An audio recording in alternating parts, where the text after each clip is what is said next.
Hi ಎಲ್ಲಾ ವಿದ್ಯಾರ್ಥಿಗಳಿಗೆ simple YouTube ಚಾನಲ್ಗೆ ಸ್ವಾಗತ. ಬನ್ನಿ, ಆದರ್ಶ ವಿದ್ಯಾಲಯ ಮತ್ತು ಮೊರಾರ್ಜಿ ದೇಸಾಯಿ ಪರೀಕ್ಷೆಗೆ ಸಂಬಂಧಪಟ್ಟಂತ ಪ್ರಮುಖ ವಿಜ್ಞಾನ ಪ್ರಶ್ನೆಗಳನ್ನ ಇಲ್ಲಿ ನಿಮ್ಗೆ ಕೇಳ್ತಿರ್ತಾನೆ. ಹಾಗಾದ್ರೆ ವಿಜ್ಞಾನಕ್ಕೆ ಸಂಬಂಧಪಟ್ಟಂತ ಒಂದಿಷ್ಟು ಮಾಡೆಲ್ ಕ್ವಶನ್ ಪೇಪರ್ ಗಳನ್ನ ಡಿಸ್ಕಸ್ ಮಾಡ್ತಿರ್ತೀವಿ. ಈಗಾಗಲೇ ಸಾಕಷ್ಟು ಕ್ವಶನ್ ಪೇಪರ್ ಗಳನ್ನ ಏನ್ ಮಾಡಿದೀನಪ್ಪ ಅಂದ್ರೆ ಡಿಸ್ಕಸ್ ಮಾಡಿದೀನಿ. ಎಲ್ಲವೂ ಪ್ಲೇ ಲಿಸ್ಟ್ ಒಳಗೆ ತಮ್ಮ ಸೆಲೆಕ್ಟ್ ಅಂದ್ರೆ ಚಾನಲ್ಗೊಂದು ಸಬ್ಸ್ಕ್ರೈಬ್ ಮಾಡ್ಕೊಡ್ರಿ. ಚಾನಲ್ಗೊಂದು ಸಬ್ಸ್ಕ್ರೈಬ್ ಮಾಡ್ಕೊಂಡ ತಕ್ಷಣ ನಾವು ಮಾಡುವಂತ ಎಲ್ಲಾ ವಿಡಿಯೋಗಳು ಏನಾಗ್ತವಪ್ಪ ಅಂದ್ರೆ ತಮ್ಗೆ ಸೀರಿಯಲ್ ಆಗಿ ಸಿಗ್ತಾವ. ಫಸ್ಟ್ ಪ್ರಶ್ನೆ ಏನಿದೆಪ್ಪ ಅಂದ್ರೆ, ಕೆಳಗಿನವುಗಳಲ್ಲಿ ಯಾವುದು ಸರ್ವವ್ಯಾಪ್ತಿ ಸಂಪನ್ಮೂಲವಲ್ಲ? Which of the following is not an example of universal resource ಅಂತೇಳಿ ಇದೆ. ಇಲ್ಲಿ ಕನ್ನಡ ಮತ್ತು ಇಂಗ್ಲಿಷ್ ನಲ್ಲಿ ಕ್ವಶನ್ಸ್ಗಳು ಇರ್ತವೆ. ಇದರಲ್ಲಿ ಸರ್ವವ್ಯಾಪ್ತಿ ಸಂಪನ್ಮೂಲ ಯಾವುದು ಅಲ್ಲ. ಸೂರ್ಯನ ಬೆಳಕು ಇದು ಸರ್ವವ್ಯಾಪ್ತಿ ಅಂತ ಹೇಳ್ತಿರ್ತೀವಿ. ಮಣ್ಣು ಕೂಡ ಸರ್ವವ್ಯಾಪ್ತಿ ಅಂತ ಹೇಳ್ತಿರ್ತೇವೆ, ಹೌದಾ? ನೀರು ಕೂಡ, ವಾಟರ್ ಕೂಡ ಸರ್ವವ್ಯಾಪ್ತಿ. ಹಾಗಾದ್ರೆ ಇಲ್ಲಿ ನೈಸರ್ಗಿಕ ಅನಿಲ, ನ್ಯಾಚುರಲ್ ಗ್ಯಾಸ್ ಅಂತ ಕೇಳ್ತಾರೆ, ಇದು ಸರ್ವವ್ಯಾಪ್ತಿ ಸಂಪನ್ಮೂಲ ಅಲ್ಲ. ಹೀಗಾಗಿ ಆಪ್ಷನ್ ಸಿ ಏನಾಗ್ತದಪ್ಪ ಅಂದ್ರೆ ಇದಕ್ಕೆ ಸರಿ ಉತ್ತರ ಆಗ್ತದ. ಇದನ್ನ ನವೀಕರಿಸಬಹುದಾದ ಸಂಪನ್ಮೂಲ ಅಥವಾ ನವೀಕರಿಸಲಾಗದ ಸಂಪನ್ಮೂಲ, ಇದರಲ್ಲಿ ಕೂಡ ಈ ಕೂಡ ಏನ್ ಮಾಡ್ತಿರ್ತಾನಪ್ಪ ಅಂದ್ರೆ ಕ್ವಶನ್ಸ್ ನ ಕೇಳ್ತಿರ್ತಾನೆ. ಇನ್ನು ನೆಕ್ಸ್ಟ್ ಪ್ರಶ್ನೆ ಏನಿದೆಪ್ಪ ಅಂತ ನೋಡ್ಕೊತ ಬಂದಾಗ, ವಾಯುವಿನಲ್ಲಿರುವಂತ ವಾಯುವಿನಲ್ಲಿರುವಂತ ಅತ್ಯಂತ ಹೆಚ್ಚಾಗಿರುವ ಅನಿಲ ಯಾವುದು ಅಂತ ಕ್ವಶನ್ಸ್ ನ ಕೊಟ್ಟ ನಮ್ಗ. ಹಾಗಾದ್ರೆ ಯಾವುದು ಹೆಚ್ಚಾಗಿದೆಯಪ್ಪ ಅಂತೇಳಿ ನಾವು ನೋಡ್ಕೊತ ಬಂದಾಗ, ವಾಯುವಿನಲ್ಲಿ ಯಾವುದು ಅತಿ ಹೆಚ್ಚು ಕಂಡು ಬರ್ತದಪ್ಪ ಅಂತ ನೋಡಿದಾಗ ಆಕ್ಸಿಜನ್, ಹೈಡ್ರೋಜನ್, ಕಾರ್ಬನ್ ಡೈಆಕ್ಸೈಡ್, ಸಾರಜನಕ ಇದೆ.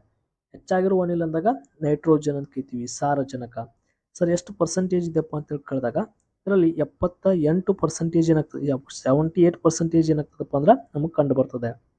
ಆಕ್ಸಿಜನ್ 21% ಕಂಡು ಬರ್ತದೆ. ಕಾರ್ಬನ್ ಡೈಆಕ್ಸೈಡ್ 0.04% ಕಂಡು ಬರ್ತದೆ. ಅತ್ಯಂತ ಹಗುರವಾದ ಅನಿಲ ಅಂದಾಗ ಹೈಡ್ರೋಜನ್ ಅಂತ ಕರಿತೀವಿ. ಯಾವ ತರನಾದ್ರೂ ಕ್ವಶನ್ಸ್ ನಿಮ್ಗೆ ಕೇಳ್ತಾನೆ. ನೆಕ್ಸ್ಟ್, ನೀರಿನಲ್ಲಿರುವಂತ ಆಮ್ಲಜನಕ ಮತ್ತು ಜಲಜನಕಗಳ ಅನುಪಾತ ಏನು ಅಂತ ಕ್ವಶನ್ಸ್ ನ ಕೊಟ್ಟಾನ. ನೀರಿನಲ್ಲಿ ಸರ್ ನೀರು ಯಾವುದರಿಂದ ಮಾಡಲ್ಪಟ್ಟಿದೆಪ್ಪ ಅಂದ್ರೆ H2O ಅಂತ ಕೇಳ್ತೇವೆ ನಾವು. H2O. ಹಾಗಾದ್ರೆ ನೀರಿನಲ್ಲಿರುವಂತ ಫಸ್ಟ್ ಆಮ್ಲಜನಕ ಕೊಟ್ಟಾನ. ಆಮ್ಲಜನಕ ಎಷ್ಟೈತಿ? 1 ಐತಿ, ಹೌದಾ? ನೆಕ್ಸ್ಟ್ ಹೈಡ್ರೋಜನ್ ಎಷ್ಟು ಅದಾವು? 2 ಅದಾವು. ಹೀಗಾಗಿ 1:2 ಇರ್ಬೇಕು ಆನ್ಸರ್. 1:2 ಆಪ್ಷನ್ಸ್ ಏದಾಗೈತಿ ನೋಡ್ರಿ. ಫಸ್ಟ್ಗೆ ನೀರಿನಲ್ಲಿರುವಂತ ಆಮ್ಲಜನಕ ಅಂತ ಕೊಟ್ಟಾಗ 1, ಅದೇ ನೀರಿನ ಅಣುಸೂತ್ರ ಅಂದಾಗ H2O ಅಂತ ಹೇಳ್ತೀವಿ. ಅನುಪಾತ 2 ಅಂದಾಗ 2:1 ಅಂತೇಳಿ ನಾವು ಎಕ್ಸಾಮ್ಸ್ ನಲ್ಲಿ ಬರ್ದಿರ್ತಿರ್ತೇವೆ. ಬಟ್ ಫಸ್ಟ್ ಆಕ್ಸಿಜನ್ ಕೇಳಿದ್ರೆ 1:2 ನೀವು ಸರಿ ಉತ್ತರವನ್ನು ಹಾಕಬೇಕಾಗ್ತದ. ನೆಕ್ಸ್ಟ್ ಪ್ರಶ್ನೆ, ಶಕ್ತಿಯನ್ನ ಒದಗಿಸುವ ಆಹಾರ ಇದಾಗಿದೆ ಅಂತ ಕ್ವಶನ್ಸ್ ನ ಕೊಟ್ಟಾನ. ಬ್ರೆಡ್, ಪಾಲಕ್ ಸೊಪ್ಪು, ಟೊಮ್ಯಾಟೊ, ಮೊಟ್ಟೆ. ಇದರಲ್ಲಿ ನಾವು ಫುಡ್ ದ್ಯಾಟ್ ಸಪ್ಲೈಸ್ ಎನರ್ಜಿ. ಇದಕ್ಕೆ ನಾವು ಈಗ ಟೊಮ್ಯಾಟೊ ನಾವು ಒಳಗೊಬ್ಬರು ಆನ್ಸರ್ ಹಾಕಕ್ ಹೋಗ್ಬಿಡ್ತಿರ್ತಾರೆ, ಯಾಕಪ್ಪ ಅಂದ್ರೆ ಸಸ್ಯಾಹಾರಿ ಅಂತೇಳಿ. ಐ ಥಿಂಕ್ ಇದನ್ನ ನೀವೇನ್ ಮಾಡಕಪ್ಪ ಅಂದ್ರೆ ಎಗ್ನ, ಇದು ಪ್ರೋಟೀನ್ಸ್ ಇರುವುದರಿಂದ ನಮ್ಗೆ ಶಕ್ತಿನೂ ಕೂಡ ಏನು ಮಾಡ್ತದಪ್ಪ ಅಂದ್ರೆ ಒದಗಿಸ್ತದೆ. ಹೀಗಾಗಿ ಆಪ್ಷನ್ಸ್ ಡಿ ಇದಕ್ಕೆ ಸರಿ ಉತ್ತರವನ್ನ ಹಾಕ್ರಿ. ಇನ್ನು ಪರಮಾಣು ಸಿದ್ಧಾಂತವನ್ನು ಮಂಡಿಸಿದವರು ಯಾರು ಅಂತೇಳಿ, ಕಣದ ಬಗ್ಗೆ ಹೇಳಿದವರು ಕಣದ ಮಹರ್ಷಿ ಅಂತ ಹೇಳ್ತಿರ್ತೀವಿ. ಇಲ್ಲಿ ಪರಮಾಣು ಸಿದ್ಧಾಂತವನ್ನು ಮಂಡಿಸಿದವರು ಯಾರಪ್ಪ ಅಂದ್ರೆ ಜಾನ್ ಡಾಲ್ಟನ್ ಅಂತ ಹೇಳ್ತಿರ್ತೀವಿ. ಹೀಗಾಗಿ ಆಪ್ಷನ್ಸ್ ಬಿ ಏನಾಗ್ತದಪ್ಪ ಅಂದ್ರೆ ನೀವು ಸರಿ ಉತ್ತರವನ್ನ ಹಾಕ್ಬೇಕಾಗ್ತದ. ಧಾತುಗಳ ಬಗ್ಗೆ ಈ ಕೆಳಗಿನ ಯಾವ ಹೇಳಿಕೆಗಳು ಏನಪ್ಪಾ ಅಂದ್ರೆ ಸಮರ್ಪಕವಾಗಿಲ್ಲ ಅಂತ ಕ್ವಶನ್ಸ್ ನ ಕೊಟ್ಟಿದ್ದಾನೆ. ಅಂದ್ರೆ ಇದರಲ್ಲಿ ಸರಿಯಾದ ಉತ್ತರ ಯಾವುದು ಅಂತೇಳಿ ನಾವು ನೋಡ್ಕೊತ ಬಂದಾಗ, ಯಾವುದು ಸಮರ್ಪಕವಾಗಿಲ್ಲ ಧಾತುಗಳ ಬಗ್ಗೆ. ಧಾತುಗಳನ್ನ ರಾಸಾಯನಿಕವಾಗಿ ವಿಭಜಿಸಲಾಗುವುದಿಲ್ಲ. ಧಾತುಗಳು ನೈಸರ್ಗಿಕವಾಗಿ ಲಭ್ಯ. ಧಾತುಗಳು ಅತ್ಯಂತ ಸೂಕ್ಷ್ಮ ಕಣಗಳಿಂದಾಗಿವೆ. ಧಾತುಗಳು ಒಂದೇ ಲಕ್ಷಣದ ಕಣಗಳಿಂದಾಗಿವೆ ಅಂತ ಕ್ವಶನ್ಸ್ ನ ಕೊಟ್ಟಿದ್ದಾನೆ. ಇದರಲ್ಲಿ ಯಾವ ಹೇಳಿಕೆ ಸಮರ್ಪಕವಾಗಿಲ್ಲ ಅಂತ ನೋಡಿದಾಗ, ಧಾತುಗಳು ಅತ್ಯಂತ ಸೂಕ್ಷ್ಮ ಕಣಗಳಿಂದ ಓಕೆ, ಧಾತುಗಳು ನೈಸರ್ಗಿಕವಾಗಿ ಲಭ್ಯ, ಇವು ನೈಸರ್ಗಿಕವಾಗಿನೂ ಅದಾವೆ. ಒಂದಿಷ್ಟು ಕೃತಕ ಧಾತುಗಳು ಇದಾವಲ್ಲ. ಹೀಗಾಗಿ ನಾವು ಇದನ್ನ ಏನ್ ಮಾಡೋಕಪ್ಪ ಅಂದ್ರೆ ಆಪ್ಷನ್ಸ್ ನ ಏನ್ ಮಾಡೋಕಪ್ಪ ಅಂದ್ರೆ ಇದನ್ನ ಬಿ ನ ಏನ್ ಮಾಡೋಕಪ್ಪ ಅಂದ್ರೆ ತೆಗೆದುಗಿಬೇಕಾಗ್ತದೆ. ಧಾತುಗಳು ಬರೀ ನೈಸರ್ಗಿಕವಾಗಿಲ್ಲ, ಕೃತಕ ಧಾತುಗಳನ್ನು ಕೂಡ ಅದಾವೆ. ಉದಾಹರಣೆಗೆ ಪ್ಲೂಟೋನಿಯಂ ಅಂತೇಳಿ ನಿಮ್ಗೆ ಸಾಕಷ್ಟು ಬಾರಿ ಏನಾಗ್ತದಪ್ಪ ಅಂದ್ರೆ ಎಕ್ಸಾಮ್ಸ್ ಅಲ್ಲಿ ಕ್ವಶನ್ಸ್ ನ ಕೇಳಿದಾನೆ. ನೆಕ್ಸ್ಟ್ ಪ್ರಶ್ನೆ,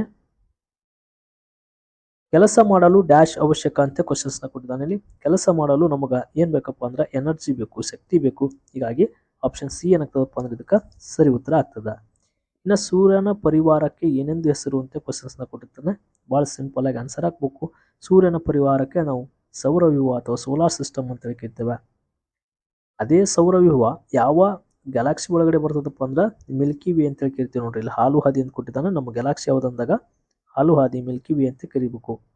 ಇನ್ನು ಸೌರಮಂಡಲದಲ್ಲಿ ಒಟ್ಟು 8 ಗ್ರಹಗಳು ಕಂಡು ಬರ್ತವೆ. 173 ಉಪಗ್ರಹಗಳು ಕಂಡು ಬರ್ತವೆ. ಎಕ್ಸಾಮ್ಸ್ ಅಲ್ಲಿ ಎಷ್ಟು ಏನಾಗ್ತಪ್ಪ ಅಂದ್ರೆ ಕ್ವಶನ್ಸ್ ನ ಕೇಳ್ತಿರ್ತಾನೆ. ನೋಡ್ಕೋತ ಬರ್ರಿ.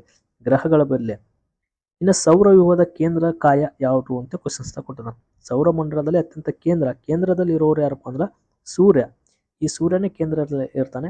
ಎಲ್ಲಾ ಗ್ರಹಗಳು ಏನ್ ಮಾಡ್ತಾವಪ್ಪ ಅಂದ್ರೆ ಸೂರ್ಯನನ್ನ ಸುತ್ತ ತಿರುಗ್ತವೆ.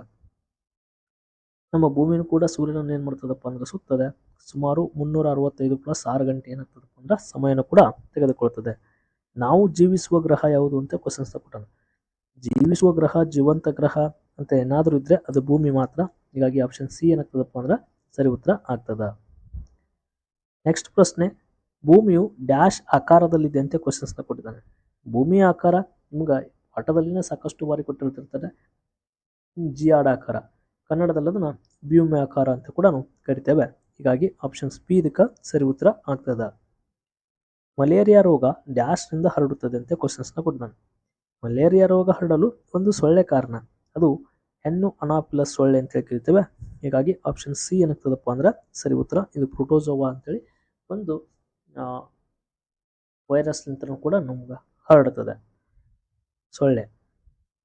ನೆಕ್ಸ್ಟ್ ಕ್ವಶನ್ಸ್, ಇನ್ಸುಲಿನ್ ಅನ್ನ ಈ ರೋಗದ ಚಿಕಿತ್ಸೆಯಲ್ಲಿ ಬಳಸ್ತಾರೆ ಅಂತ ಕ್ವಶನ್ಸ್ ಕೊಟ್ಟಿದ್ದಾರೆ. ಇನ್ಸುಲಿನ್ ಯಾವ ಚಿಕಿತ್ಸೆಯಲ್ಲಿ ಬಳಸ್ತಾರಪ್ಪ ಅಂದ್ರೆ ಮಧುಮೇಹ, ಡಯಾಬಿಟಿಸ್ ಅಂತ ಕರಿತೀವಿ.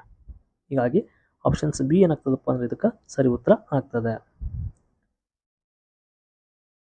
ನೀನು ತಿನ್ನುವ ಸಿಹಿ ಪದಾರ್ಥಗಳಲ್ಲಿರುವಂತಹ ಸಕ್ಕರೆ ಇವುಗಳಿಂದಾಗಿದೆ ಅಂತ ಕ್ವಶನ್ಸ್ ಕೊಟ್ಟಿದ್ದಾನೆ. ನಾವು ತಿನ್ನುವಂತ ಸಿಹಿ ಪದಾರ್ಥಗಳಲ್ಲಿ ಸಕ್ಕರೆ ಯಾವುದರಿಂದ ಆಗಿದೆ? ಇದು ನಿಮ್ಗೆ ಒಂದು ಕಮೆಂಟ್ ಬಾಕ್ಸ್ ನಲ್ಲಿ ಕಮೆಂಟ್ ಮಾಡಬೇಕು ಈ ಪ್ರಶ್ನೆಗೆ ಉತ್ತರವನ್ನ. ಆಮ್ಲಜನಕ, ಇಂಗಾಲ, ನೆಕ್ಸ್ಟ್ ಸಾರಜನಕ ಅಂತಿದೆ. ಜಲಜನಕ, ಇಂಗಾಲ, ಆಮ್ಲಜನಕ ಅಂತಿದೆ. ಆಮ್ಲಜನಕ, ಸಾರಜನಕ, ಜಲಜನಕ ಅಂತಿದೆ. ಇನ್ನು ಜಲಜನಕ, ಇಂಗಾಲ ಮತ್ತು ಸಾರಜನಕ ಅಲ್ಲಿ ಸರಿಯಾದ ಉತ್ತರ ಯಾವುದು ಅಂತೇಳಿ. ಯಾಕಪ್ಪ ಅಂದ್ರೆ ನಾವು ತಿನ್ನುವಂಥ ಸಿಹಿ ಪದಾರ್ಥಗಳಲ್ಲಿ ಯಾವ್ಯಾವ ಸಕ್ಕರೆ ಅತ್ಯಂತ ಶುಗರ್ ಅಂದ್ರೆ ಯಾವುದಪ್ಪ ಅಂದ್ರೆ ಲ್ಯಾಕ್ಟೋಸ್ ಅಂತ ಕರಿತೇವೆ. ಲ್ಯಾಕ್ಟೋಸ್, ಗ್ಲೂಕೋಸ್, ಮಾಲ್ಟೋಸ್, ಸುಕ್ರೋಸ್ ಇವೆಲ್ಲ ಏನಪ್ಪಾ ಅಂದ್ರೆ ಸಿಹಿ ಇರುವಂತ ಪದಾರ್ಥಗಳು. ಓಕೆ, ನೆಕ್ಸ್ಟ್ ಪ್ರಶ್ನೆ, ಸುಕ್ರೋಸ್ ಇದು ಭೂಮಿಗಿಂತ 100 ಪಟ್ಟು ಕೊಟ್ಟಿದ್ದಾನೆ. ಅತ್ಯಂತ ದೊಡ್ಡದಾಗಿರುವ ಗ್ರಹ ಯಾವ್ದಪ್ಪ ಅಂದ್ರೆ ಗುರು ಗ್ರಹ ಅಂತ ಕರಿತೀವಿ. ಇಂಥ ಭೂಮಿಯನ್ನ 100 ಎತ್ಕೊಂಡು ಹೋಗಿ ಇಟ್ರು ಕೂಡ ಆ ಗುರು ಗ್ರಹದಲ್ಲಿ ಜಾಗ ಉಳಿತದೆ ಅಂತ ಹೇಳ್ತಾರೆ. ನೆಕ್ಸ್ಟ್, ಈ ಕೆಳಕಂಡ ಸಂದರ್ಭದಲ್ಲಿ ದ್ರವ್ಯದ ಬದಲಾದ ಸ್ಥಿತಿ ಯಾವುದು ಅಂತ ಕ್ವಶನ್ಸ್ ಕೊಡ್ತಾನೆ. ಮಂಜುಗಡ್ಡೆಯನ್ನ ಬಿಸಿ ಮಾಡಿದಾಗ ದ್ರವ ಆಗ್ತದ, ನೀರನ್ನ ಬಿಸಿ ಮಾಡಿದಾಗ ಏನಾಗ್ತದಪ್ಪ ಅಂತ ಕ್ವಶನ್ಸ್ ಕೊಡ್ತಾನೆ. ನೀರನ್ನ ನೀವು ಜಾಸ್ತಿ ಬಿಸಿ ಮಾಡಿಬಿಟ್ರಪ್ಪ ಅಂದ್ರೆ ಅದು ಅನಿಲ ಅಂದ್ರೆ ನೀರಾವಿ ಆಗಿ ಏನ್ ಮಾಡ್ತದಪ್ಪ ಅಂದ್ರೆ ಹೋಗಿ ಬಿಡ್ತದೆ. ನೆಕ್ಸ್ಟ್, ವಸ್ತುಗಳು ಉರಿಯಲು ಸಹಾಯ ಮಾಡುವ ಅನಿಲ ಯಾವುದು ಅಂತ ಕ್ವಶನ್ಸ್ ಕೊಟ್ಟಿದ್ದಾನೆ. ವಸ್ತುಗಳು ಉರಿಬೇಕಾಗಿತ್ತಪ್ಪ ಅಂದ್ರೆ ನಮಗ ಆಮ್ಲಜನಕ ಕಂಪಲ್ಸರಿ ಬೇಕೇ ಬೇಕು. ಹೀಗಾಗಿ ಆಪ್ಷನ್ ಸಿ ಏನಾಗ್ತದಪ್ಪ ಅಂದ್ರೆ ಸರಿ ಉತ್ತರ ಆಗ್ತದ. ನೆಕ್ಸ್ಟ್ ಪ್ರಶ್ನೆ, ನಮ್ಮ ಶರೀರದಲ್ಲಿ ರಾಸಾಯನಿಕ ಬದಲಾವಣೆಯಿಂದ ಬಿಡುಗಡೆಯಾಗುವ ಶಕ್ತಿ ಯಾವುದು ಅಂತ ಕ್ವಶನ್ಸ್ ಕೊಟ್ಟಿದ್ದಾನೆ. ನಮ್ಮ ಶರೀರದಲ್ಲಿ ರಾಸಾಯನಿಕ ಬದಲಾವಣೆಯಿಂದ ಬಿಡುಗಡೆಯಾಗುವಂತ ಶಕ್ತಿನೇ ಯಾವ ಶಕ್ತಿ ಅಂತ ಕರಿತೀವಪ್ಪ ಅಂತ ನೋಡಿದಾಗ ಸ್ನಾಯು ಶಕ್ತಿ. ನಮ್ಮ ಶರೀರದಲ್ಲಿ ರಾಸಾಯನಿಕ ಬದಲಾವಣೆಯಿಂದ ಬಿಡುಗಡೆಯಾಗುವಂತ ಶಕ್ತಿ ಸ್ನಾಯು ಶಕ್ತಿ ಅಂತೇಳಿ ಕೂಡ ಕರಿತೇವೆ. ನೆಕ್ಸ್ಟ್, ಎಲೆಗಳಿಂದಲೇ ಸಸ್ಯಗಳು ಬೆಳೆಯುವುದನ್ನು ನಾವು ಕಾಣ್ತೇವೆ. ಅಂತ ಸಸ್ಯಗಳಿಗೆ ಉದಾಹರಣೆ ಕೊಡ್ರಿ ಅಂತ ಕ್ವಶನ್ಸ್ ಕೊಟ್ಟಿದ್ದಾನೆ. ಹಾಗಾದ್ರೆ ಎಲೆಗಳ ಮೂಲಕ ಸಂತಾನೋತ್ಪತ್ತಿ ಮಾಡುವಂತ ಸಸ್ಯ ಇದ್ರೊಳಗಡೆ ಯಾವ್ದಪ್ಪ ಅಂದ್ರೆ ಬ್ರಯೋಫಿಲಮ್ ಅಂತೇಳಿ ಕರಿತೇವೆ. ಆಪ್ಷನ್ ಸಿ ಏನಾಗ್ತದಪ್ಪ ಅಂದ್ರೆ ಇದಕ್ಕೆ ಸರಿ ಉತ್ತರ ಆಗ್ತದ. ನೆಕ್ಸ್ಟ್, ಇದು ಕೀಟಹಾರಿ ಸಸ್ಯವಾಗಿದೆ ಅಂತ ಕ್ವಶನ್ಸ್ ಕೊಟ್ಟಿದ್ದಾನೆ. ಕೀಟಹಾರಿ ಸಸ್ಯ ಇದರ ಕೊಟ್ಟಂತ ಆಪ್ಷನ್ಸ್ ಒಳಗಡೆ ಡ್ರಾಸೇರಾ ಇದು ಕೀಟಹಾರಿ ಸಸ್ಯ.